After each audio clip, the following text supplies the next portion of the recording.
Hello, ladies and gentlemen. Welcome to the second edition of our special event, a unique collaboration between MSCI and Colliers Belgium. Thank you for being here today. I'm Alice Infanzi, research lead at Colliers, and I'm honored to introduce today's webinar, where we will share crucial insights on property performance and trends. Before we delve into the world of real estate, let's briefly reintroduce the companies that are behind this event. MSCI is the leading global provider of data portfolio services and insights for investments in commercial real estate.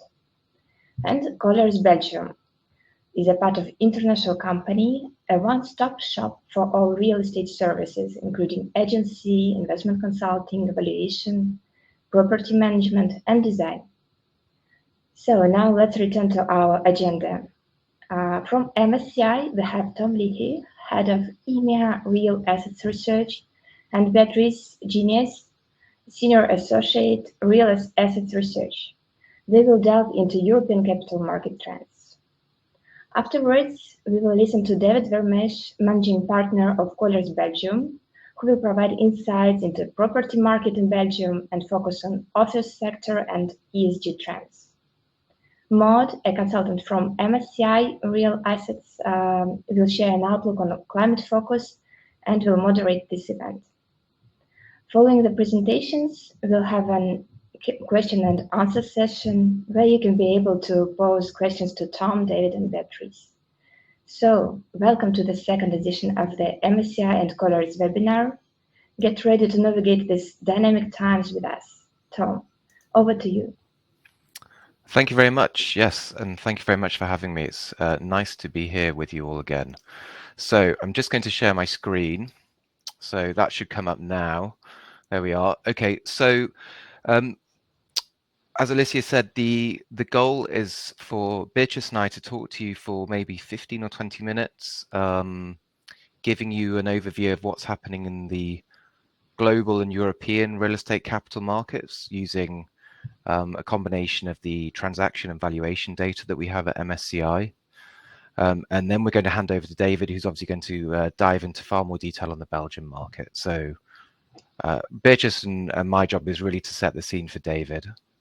Okay, so no surprises when we look at the global overview. So that's everything that's being spent on income producing real estate around the world. It's been a pretty slow 2023. So quarterly volumes really haven't shifted actually from Q1 through to Q4, which is unusual.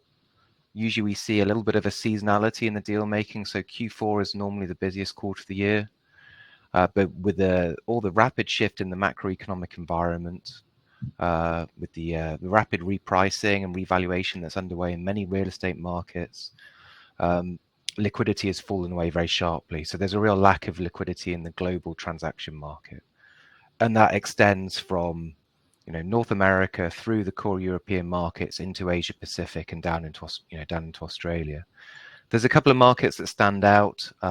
Japan is doing a little better at the moment with the Bank of Japan not following their peers in other developed economies with a rapidly increasing interest rate. So that's kept that yield gap between real estate and government bonds, and that's pulled some overseas capital in Japan and pushed some Japanese capital out of the country into primarily US and UK property markets.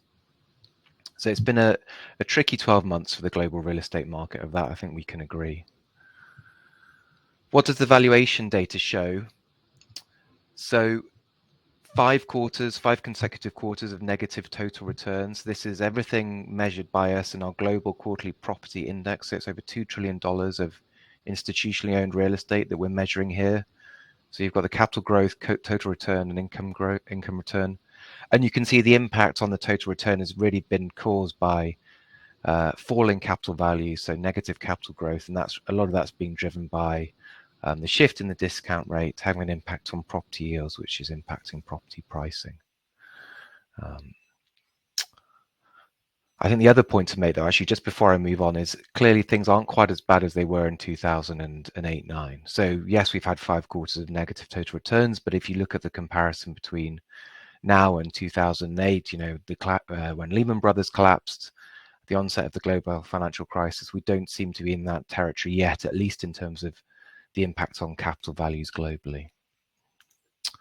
Okay, so what's happening in Europe? Well, if we look at the annual transaction volumes, we can see that the market is pretty slow. As I've said, you know, the European picture reflects what we're seeing on a global basis. So 2023 deal volumes across Europe down at 2012 levels. So that's really a very sharp slowdown. Obviously, the market started to slow really from the middle of 2022 onwards. And 2023 has proved to be very slow.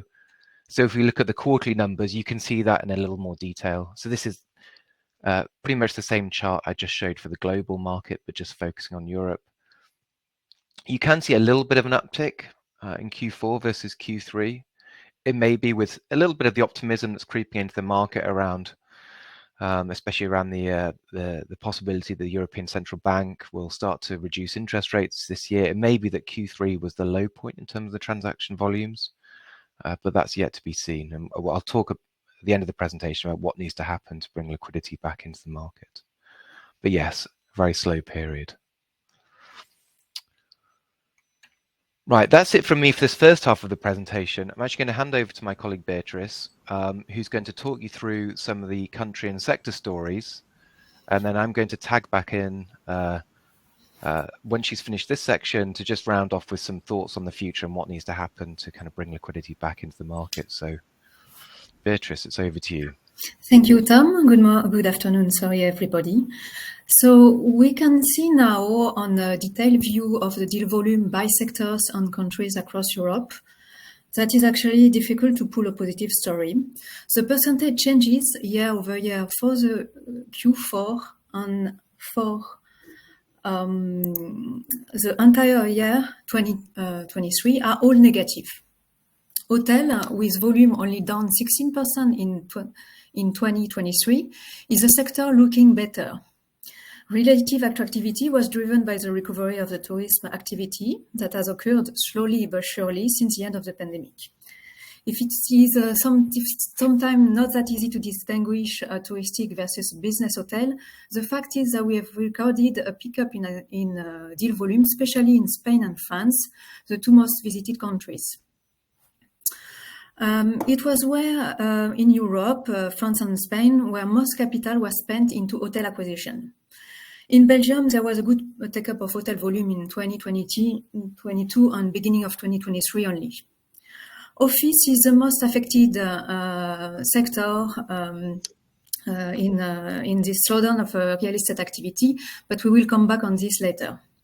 Looking at the countries, three have seen their volume less in decline, Spain and Portugal on the back of the hotel, but also residential sectors, including residential development. Also France, mainly due to a flow of capital by occupiers buying Parisian assets, including trophy properties. Other countries have seen a yearly deal volume more than half what it was a year ago, and Belgium results are particularly alarming, with a very slow Q4, and the country fell quite low in the European list, rank 16.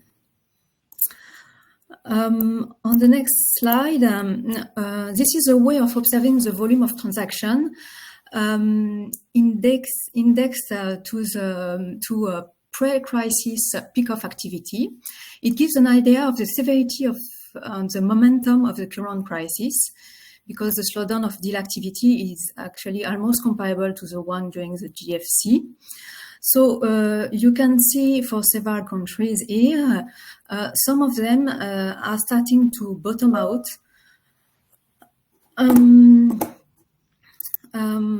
Such as UK. UK is a market with a more optimistic perspective. It can be considered, according to history, more competitive and quicker to correct. For Belgium in blue, the fall is still ongoing, and it has been only 13 months since the last peak of activity. So the question is how long it might continue on. And I want to note the sharp fall you can see for this blue line of Belgium is when the Brookfield acquisition of Befimo comes out of the numbers, given we are looking at 12 months rolling deal volume. On the next slide, you will see by property type, still on Belgium. Office sector has had a significant drop, minus 75% compared to a prior 5 years average. Even excluding the BFIMO takeovers at inflated 2022 volumes, the slowdown is worse than European average. Industrial is relatively well positioned. There was a correction in price in 2023, and more generally in Europe, the sector presents a rather good prospect in terms of rental value. Now, senior housing and care present a really positive picture for 2023 in Belgium. It's in strong progression compared to 2022, plus 75%, and compared to a longer average. It has represented a quarter of all capital invested in Belgium real estate. It's never seen before. So in 2023, as you can see, it was positioned as the second sector above industrial, retail, and hotel.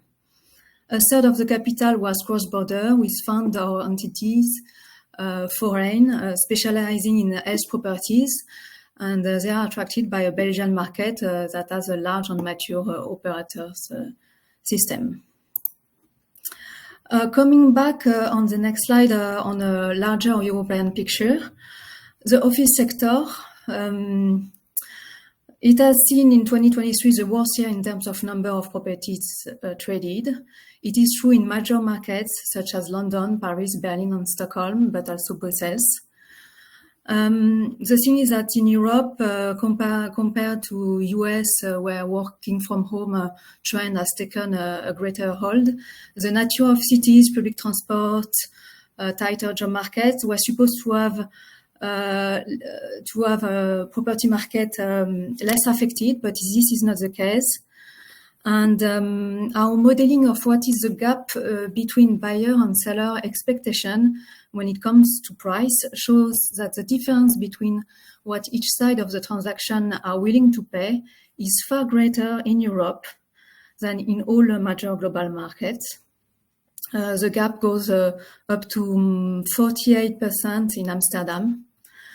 So we have a lack of liquidity caused by this difficulty for buyer and seller to find to agree on a correct price, to come back to normal liquidity level. So one of the reasons for that is that the usual important buyers of office were in a wait-and-see attitude. On the left here on this slide, you can see the list of buyers with largest investment over the 5 previous years. And many have been absent in 2023, such as Blackstone, Bank, or Aroundtown, or they have been barely active last year. On the right, this is a list of top players. You can see quite a number of unusual names. And players with a star are the ones that have made their first office purchase in more than 6 years. The two first are investors that bought to occupy the properties. Then on our timeline of the commercial property price index, you can see a lack of price correction in Belgium offices, contrary to UK and Germany prices that have adjusted very sharply and are still adjusting. Belgium looks much less volatile. This lack of recent movement may be also because of the low liquidity in the market. That is, if buildings are not trading, they don't go into our transaction prices index. In any ways, prices will have to fall further from current levels for liquidity to return to anywhere near its long-term average. It's also important in order to attract overseas investors, particularly US, who are currently looking for opportunities. Finally, and it might be a bit of a cliché, but a very true phenomenon, is that better quality assets are preferred by investors and by tenants. We have looked previously at green certification or age of the building and showed that price trends are different are better for most recent built or renovated properties or for the greenest. Here, it's more generally, we are showing the rental value according to two kinds of properties. On the left, the ones with the lowest yield. So the properties, the better quality, lower risk properties. On the right, the one forming the upper yield quartile, so it's the lowest quality buildings. You can see the rental growth has increased sharply for the higher quality buildings, and it is the reverse for the lower quality properties. So there is and will continue to exist some pockets of office doing well. The question is there enough appetite, capital, and also development for those? And another question is what is going to happen to the other properties. But I hand back to Tom for some more perspective on the liquidity.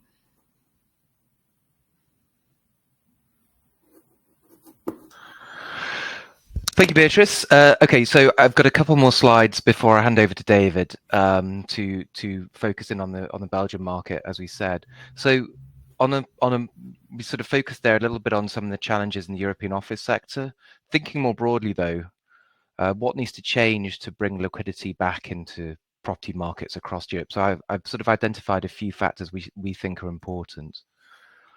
Okay, number one, and as Bisha said, there needs to be an agreement on pricing between buyers and sellers. We have a modeled price expectations gap. I won't go into the detailed methodology of it here, but broadly, it's a way of quantifying the different price expectations between buyers and sellers. So a negative gap, which is broadly what we have at the moment, means that buyer reserve prices, so people are looking to get into the market, significantly lower than seller reserve prices. So when you've got buyers and sellers apart from each other, you have low transaction market liquidity. So that's where we are at the moment. So there needs to be some agreement on where pricing should be in the market. I think we'd also see the return of institutional capital. So I think institutional capital is challenged at the moment. If you're looking at some of the outflows from some of the open-ended funds, they've been quite significant. So on the left-hand side of the chart, I've got retail sales of UK property funds, which have been negative, and particularly negative in the last 24 months.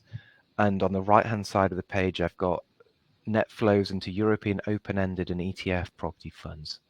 And so investors have been pulling out around €1 billion a month from these funds the last 3 quarters of 2023. So that obviously presents a challenge to the institutional investment industry. So what does that mean? Well, we are starting to see some of these institutions having to become pretty big sellers of real estate as they look to fund these redemptions. So the biggest sellers of European real estate in 2023 were UK institutions, followed by US. You know, you've got French institutions on there, you've got German institutions on there, also some of the public. So the listed players as well have also had to liquidate some of their assets in order to pay down their debt. So that's a challenge that's facing the market at the moment. And if you look who the top sellers of European real estate were last year, obviously you've got Signa Group on there, distressed owner of real estate, well known. You've got Vonovia, who were sold a portfolio of assets to Apollo in order to pay down their debt, but you've got some of the other European institutions on there as well. Quorum, Swedish distressed property owner, Columbia Threadneedle, a UK owner of institutional owner of real estate. A third point, I think this is important as well. I think real estate is generally an optimistic industry. I think you have to be optimistic broadly to be successful in real estate. And I think there's been a bit of optimism lacking lately, but an important point to make, and this is sort of, it's a truism in really all asset classes, that some of the best returns are generated during uncertain times. This is looking at UK data going back to 1980, and it's looking at the forward returns by year of acquisition. So what are we saying? So if you bought UK properties in from sort of 2009-10 onwards, you could have expected a 10% plus annualized return over the next 7 years. So at the point at which the market was at close or just coming off peak uncertainty, if you got into the market then, you could expect pretty good returns. Those returns obviously tailed away as we get further through the cycle. So buying at a time of uncertainty can be an advantage to you, obviously. And finally, obviously, interest rates. So interest rates are really the key variable here. The rapid rise in interest rates through last year was really a key driver of the slowdown in real estate. If interest rates do start to come down, that would be a good thing for real estate. Right, and I'm actually going to stop there now and hand over to David, and he is going to be able to talk us through all the events in the Belgian market. Thank you, David. Thank you, Tom. Thank you, Beatrice, for this very interesting presentation. Ladies and gentlemen, thank you for attending MSCI and Colliers webinar. I have the pleasure today to present you the performance trends in real estate in Belgium. I'm just wondering whether we may really speak about performances, but let's have a look at the figures. And let's start with the investment market. First graph, and I suppose that the graph on your left-hand side is self-explanatory. This graph shows us the invested volumes in the different asset classes on the Belgian real estate market. And as you may notice, it is true that in 2022, we experienced an incredible year with a total volume that exceeded 6.5 billion euro. Well, in 23, we haven't been able to repeat the same success. I think if I could make a comparison with the wine sector that I really appreciate, we will not remember the 23 year as a Grand Cru year. So with 2.6 billion euro invested in Belgium, so we noticed a decrease of almost 60% in comparison with 22. And looking at the office segment, the total invested volume dropped by more than 75%. These figures have already been said by Tom, or maybe no, it was Beatrice.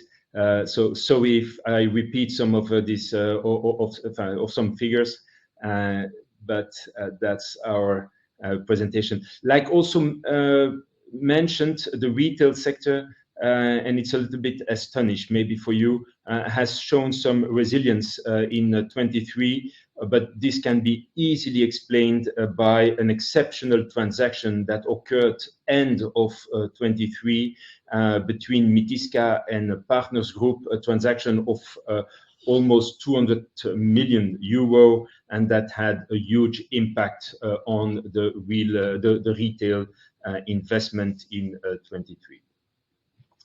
And here is the reason of this almost standstill situation on the investment market. I'm not telling you anything new. You have read it everywhere in the newspaper. You all know it. The extreme rapid rise of the interest rates as from Q3, Q4 22 has completely destabilized our investment market.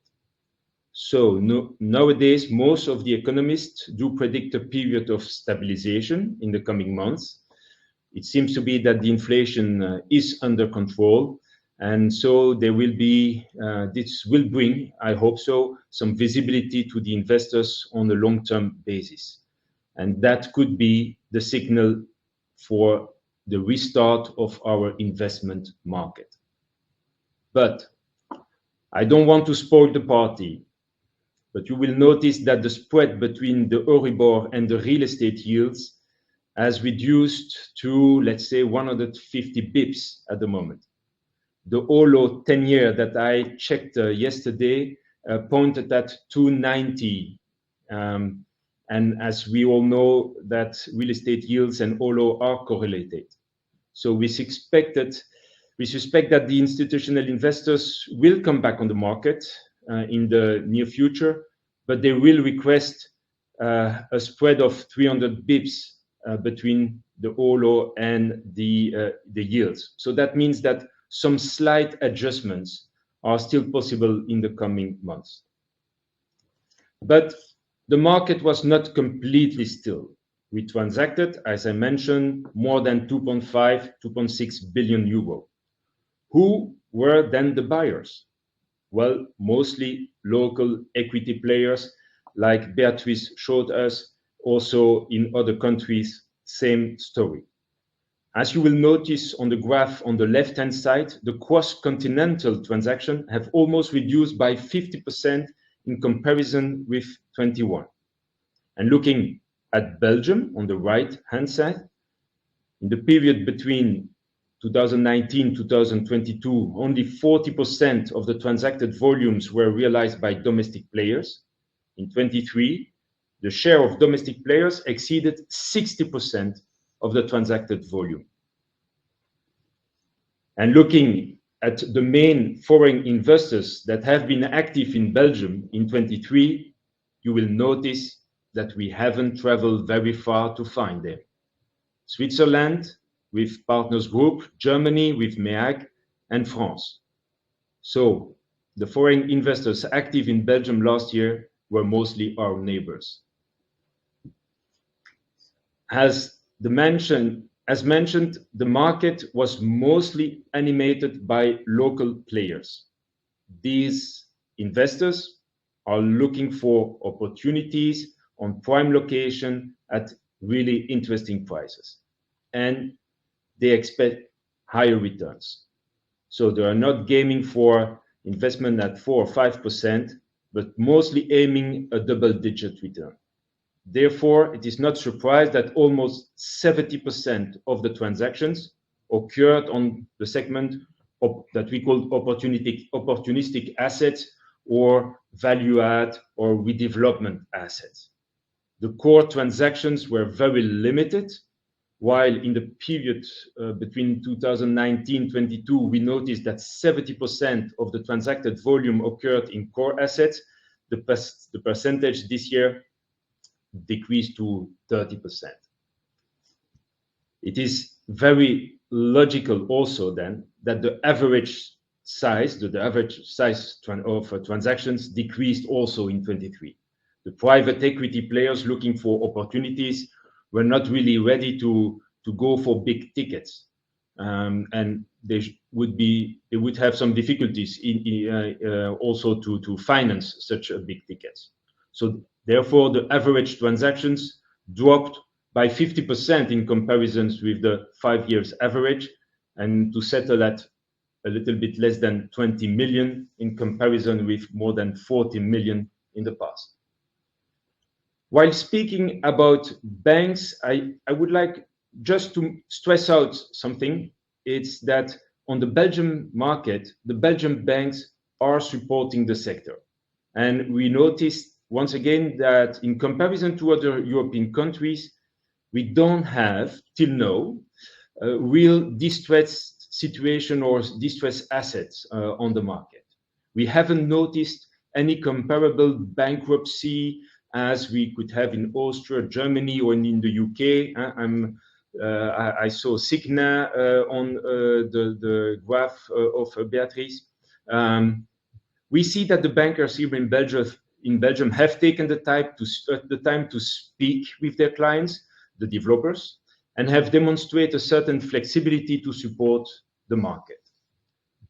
We have some remarkable transactions that maybe will be able to give you some idea of what I've just been mentioning. The first one, for example, is the first, almost the only core transaction. If we may call this a core transaction, maybe it's a little bit more core plus because the building is not completely new, but that's a transaction of 100 million, the acquisition by MEAG of the office building City Center located in the CBD of Brussels, an investment volume of 100 million at a yield of 6%, which is certainly more than 100 bips more than it would have been sell, I think, 1 or 2 years ago. I have told you about some private equity players, and we have seen some large tickets even on the Belgian markets, like the first one, the Blue Towers in Ghent, almost new buildings sold to a Flemish private equity player for a ticket of 85 million with a yield return of 8%. These buildings are fully let and almost 5 years old.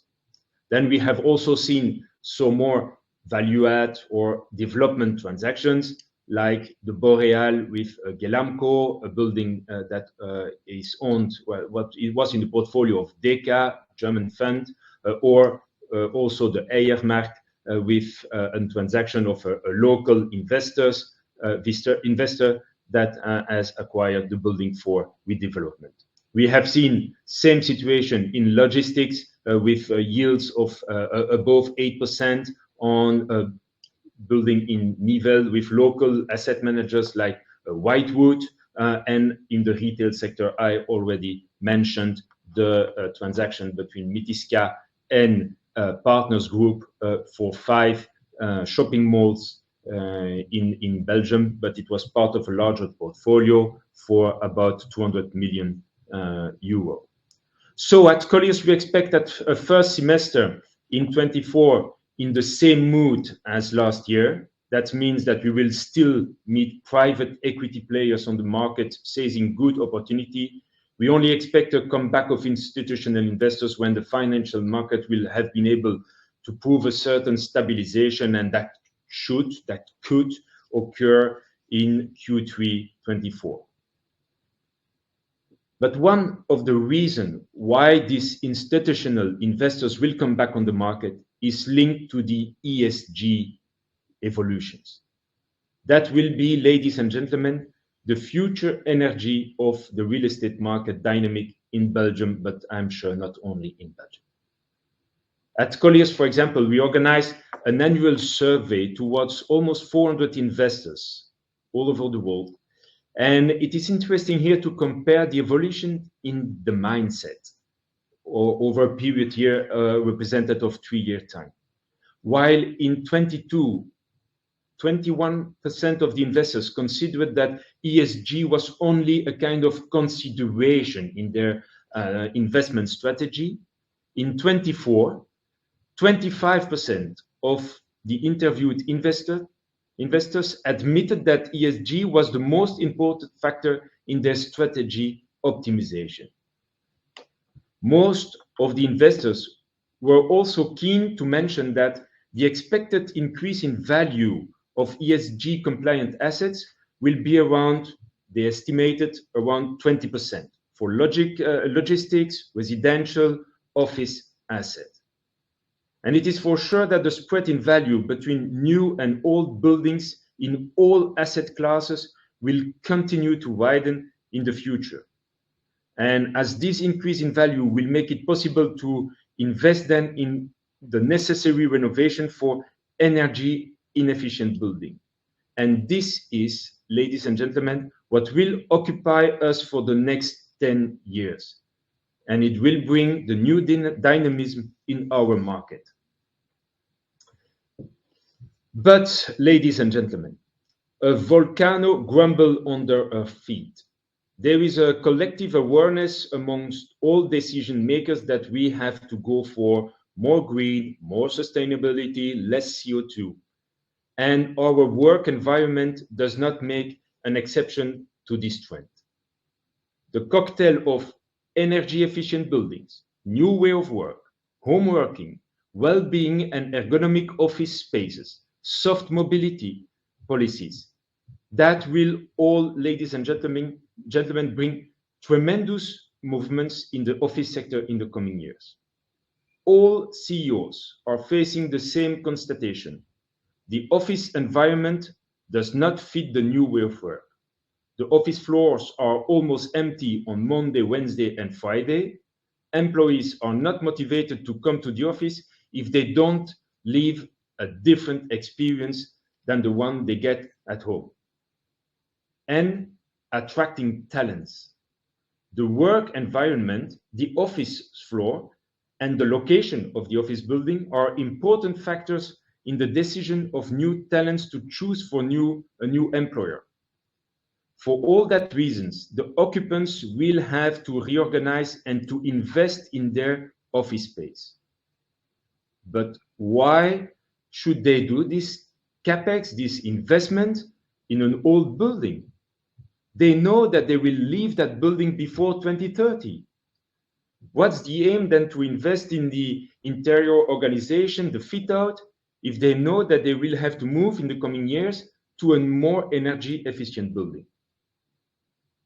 So that is one of the, like I said, the fuel or the energy of our market for the next year. But it's true that the current financial instability has pushed some occupants to postpone this kind of decision and to move, to postpone the decision to move or to reorganize their office. But I can assure you, they will all look for new buildings in the near future. And as I mentioned, 2030 is considered as a kind of target date. Therefore, the general take-up in 23 was not really exceptional and mainly supported by some big transactions in the logistics sector.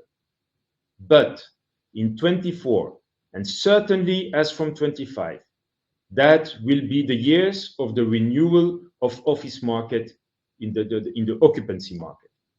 We expect an important flow of occupants, corporate and public sector, looking to relocate in new buildings. Nowadays, in 24, only the biggest occupants are anticipating a removal because they know that their new building does not exist, it's not constructed yet, and it still has to go for a permit for construction. That will take some years. But as from 25, lots also of medium or small-sized occupants will also come on the market to search for their new energy-efficient building. And as the stock is very limited, there will be an upward pressure on the rents. That will be a struggle to find the new building.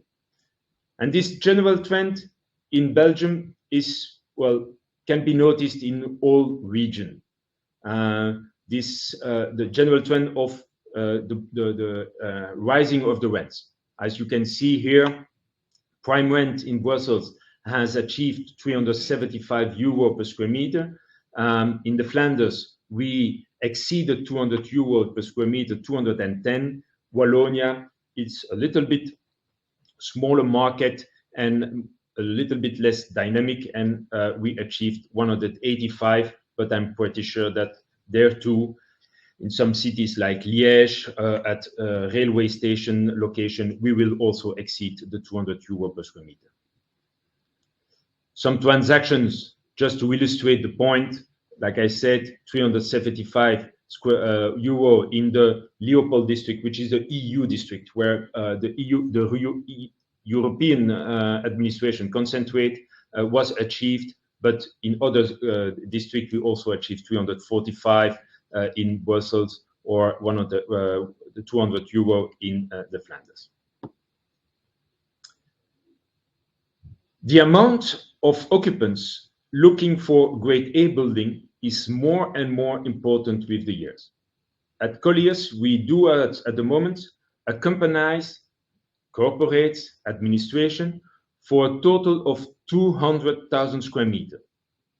All of these occupants are looking for new buildings. They will maybe not take all the decision to move in 24, that's for sure. Some of them will postpone maybe their decision due, like I said, to the important capex that such decisions necessitate. But I can assure you that all of them will move before 2030 in a new building. But we don't have a sufficient stock in quality building. We have almost no quality building that is available at the moment. And so therefore, the spread between the grade C and grade A building in the rent, well, is still increasing. It was plus minus 70 euro in 2020, and now we exceed more than 100 euro spread between a grade C building and a grade A building. And I can tell you, ladies and gentlemen, this year, the prime rent achieved in the Leopold district was 375. I can swear you, at the end of 24, we will exceed the 400 euro per square meters on the Leopold district on the next transactions. In order to obtain these rental levels, well, developers have to invest in quality buildings, and they have to prove on paper that they are delivering high quality buildings, and therefore some certification are at disposal. It is remarkable that 5 years ago, the certification of a building was only important for the final investors. Occupants were much more looking at the rents than at the certification of the building.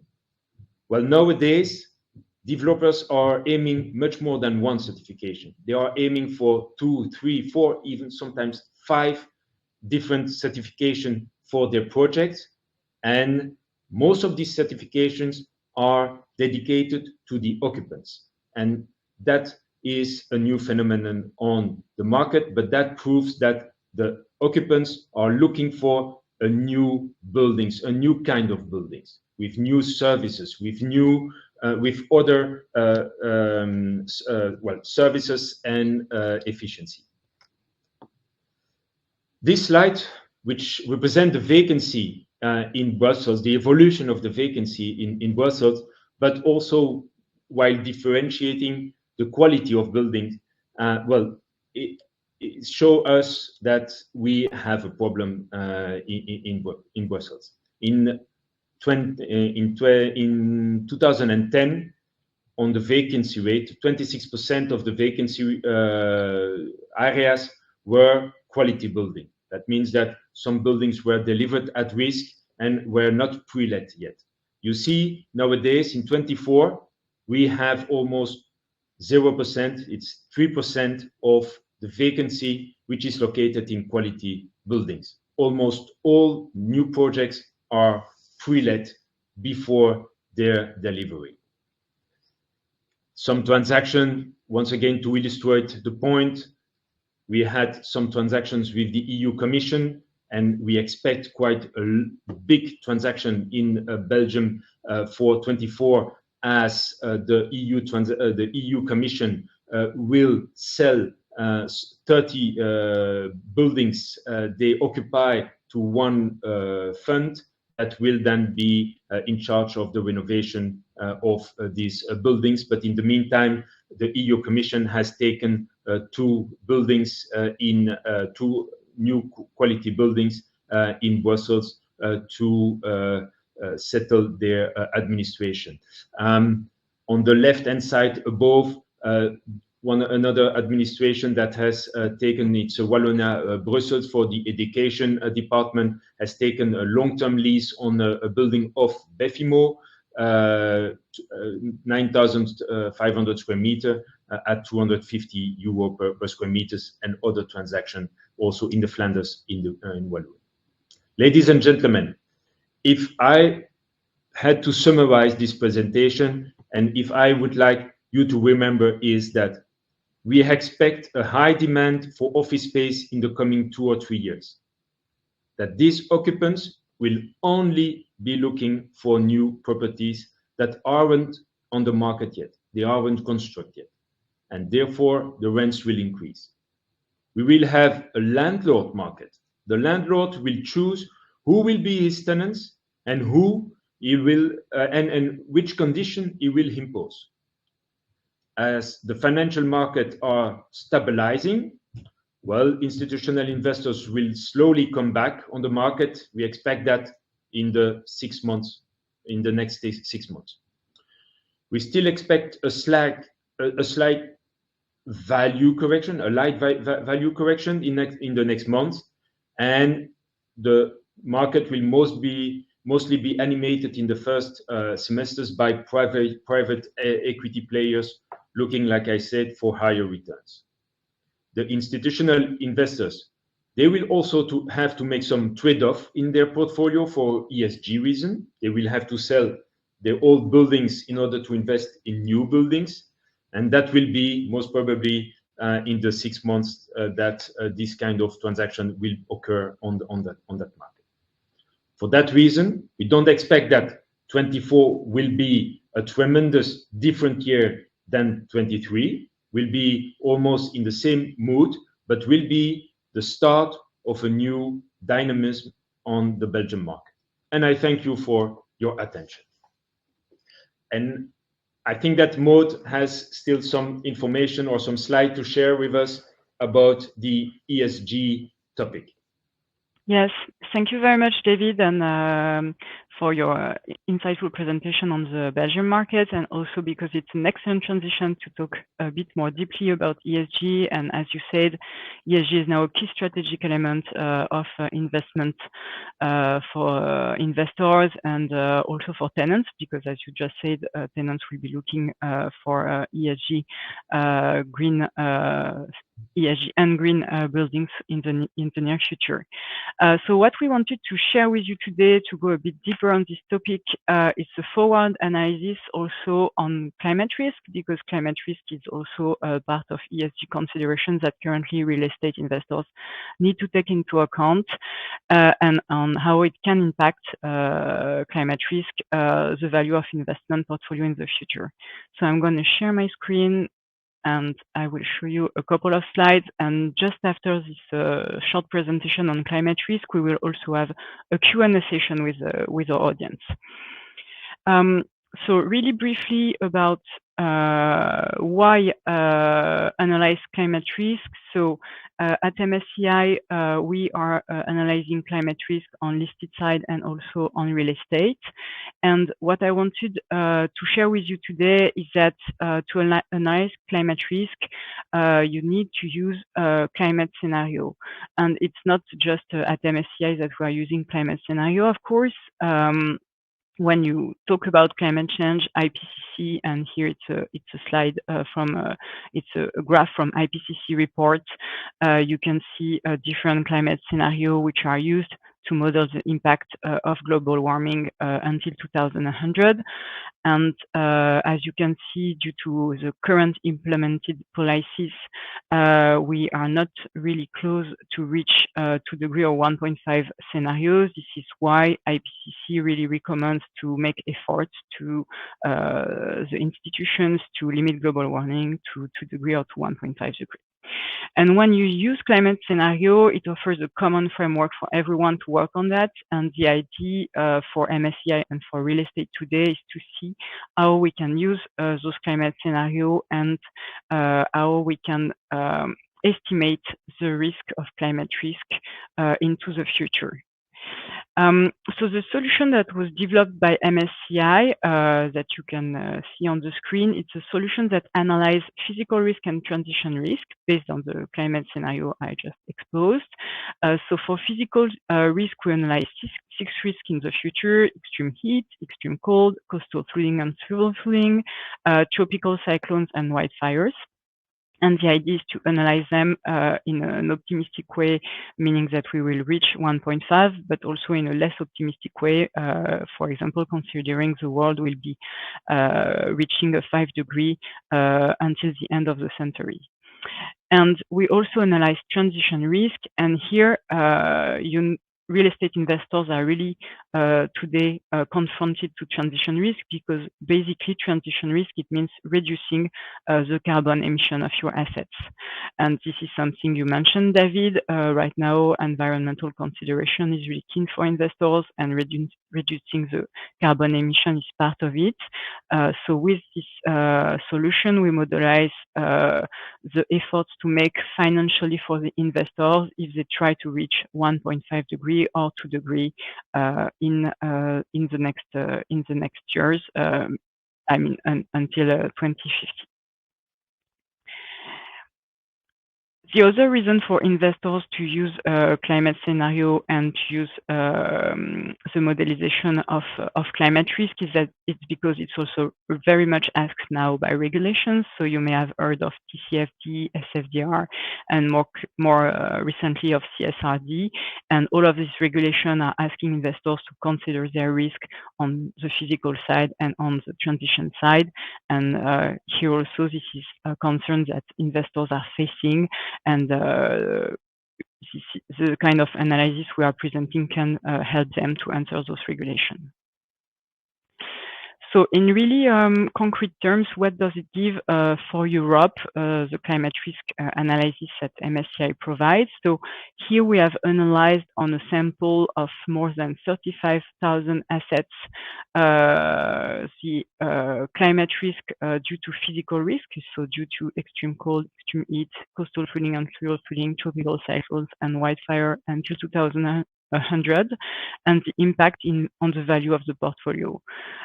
So for example, you will see that in the Netherlands, in Denmark and in Ireland, and it's not a major surprise, but still the coastal flooding risk is going from minus 14% of the value of the portfolio up to minus 32%. So here it's an important point for the real estate portfolio located in those countries. And if we look at the transition risk, so the transition risk, as I was saying earlier, is a need to decarbonize the assets. And the transition risk globally in Europe is around minus 4% of the value. So it means that the cost to decarbonize the asset based on average market data is around minus 4% of the current value of the portfolio we analyze within MSCI sample in Europe. And if we look at Belgium, because here in this analysis we also analyze Belgium, you can see that the transition climate risk is around minus 8%, and it means that it's above the average of Europe. So that maybe there is a need in Belgium also to decarbonize the assets, which is also linked to what you were mentioning, David, on the fact that now new buildings are being built and renovated, but that more capex will be necessary in the coming years. And it's important to have in mind that this analysis, it doesn't take into account the capex which are planned. So we know that investors are making capex to decarbonize the portfolio, and it will be also very interesting to look at those results in the next years to see the improvement on this transition risk due to the efforts the investors are making to decarbonize the portfolio. And that was the main information we wanted to share with you today regarding ESG and climate value at risk analysis. So I'm going to jump back to our speakers. So we have David, you've heard also Tom and Beatrice for a Q&A session. Thanks, Maud. Yeah, all very interesting. I'll let Maud catch her breath while we have a look at any of the questions that are coming. We've got a few minutes left, so if you do have any questions, then please do drop them into the Q&A panel, and we can do our best to answer them. Yes, thank you very much, Tom. So indeed, please do not hesitate to ask a question in the poll. And in the meantime, maybe so everybody got the key message in mind, I wanted to ask you, Tom, Beatrice, and David, as we saw the investment volume in Belgium and also in Europe have been decreased in 2023, sometimes by half compared to 2022, and in Europe it was record low. So we have seen all of your figures, but can you give maybe one short sentence to recap the main 2023 trends to our audience? I can go quickly just on a Europe-wide trend. Yes, I mean, broadly the market was very slow, lack of transaction market liquidity, some pretty significant price corrections. You know, German A-city offices, there's been a price correction of around 30%.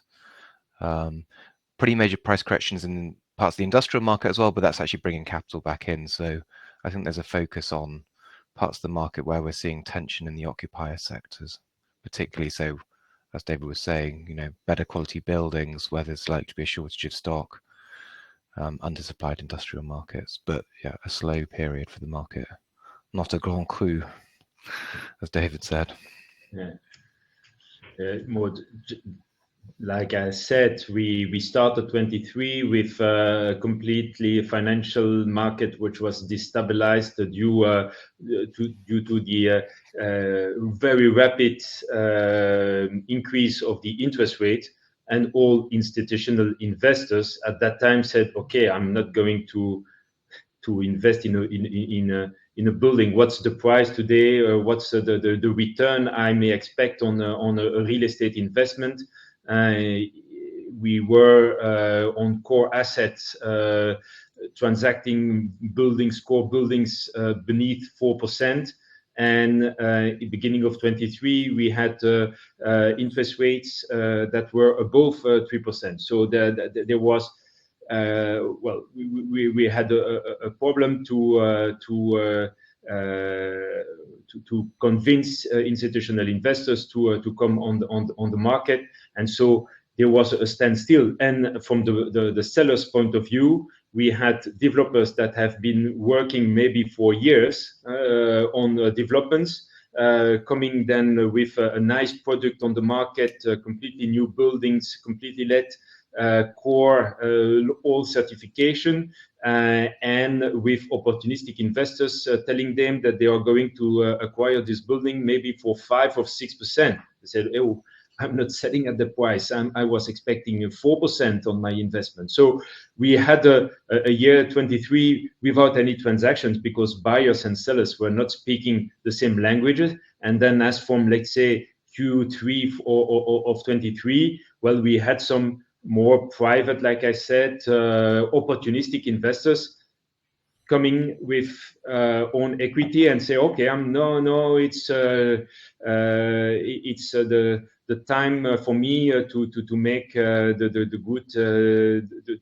good transactions, and taking a position, small assets, good high return assets, so redevelopment assets."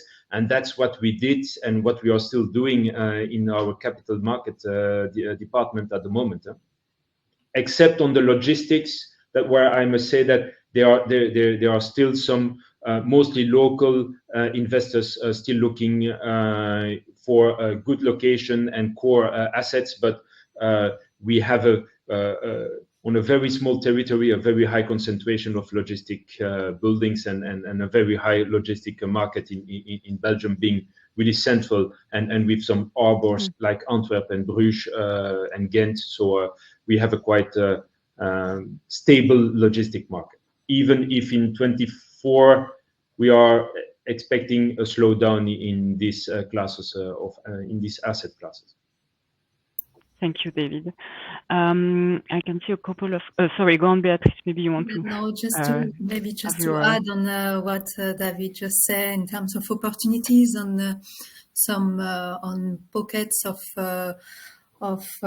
asset, high quality asset that are gonna attract investor. There is also the senior housing sector, so it's a niche, not so niche anymore. Sector, particularly in Belgium, as we have shown in the 2023 transactions. Yes, thank you, Beatrice. Also to keep in mind, indeed. I see just a couple of questions on the climate value at risk model. I'm going to answer really briefly, but we can elaborate by email after. So just to have in mind that for coastal flooding risk, we take into account public protections into this model. So this is why sometimes the risk can be higher or lower than average. And I also see a question on why the value at risk is so high in Poland for transition, and the analysis is currently made with average market data based on the energy mix of the country. So, for example, in Poland, the energy mix is more brown, as we say, so this is why it impacts the value at risk. I'm going to switch back, considering the time, to a last question from the audience on the office stock. It has been piling up since a while. How will this impact the future yields? Really quickly, maybe David or Tom, do you want to pick this Can one you up? just repeat the question, Maud? I'm not sure that I have understood the question. The question is, the office stock has been piling up since a while. How will this impact the future yields? So that the office stock in Belgium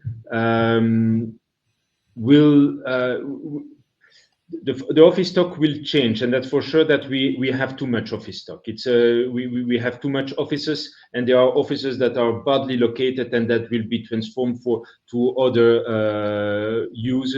That's for sure.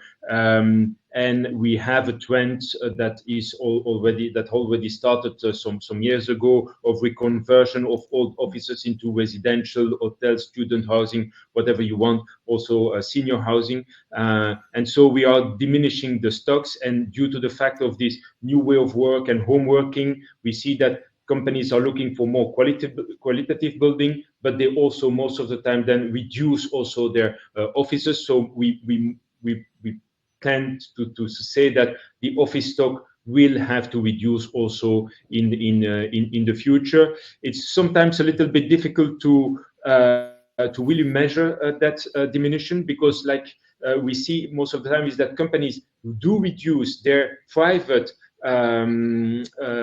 occupancy, the floors that they occupy, the private floors that they occupy, but that they have much more common areas. They are much more using common areas and services into a building, and so we have a trend of reducing the private office floor, but really expanding the common areas in the office building. So I don't say that the one will compensate the other, but it's not always such a huge diminution as one could thought.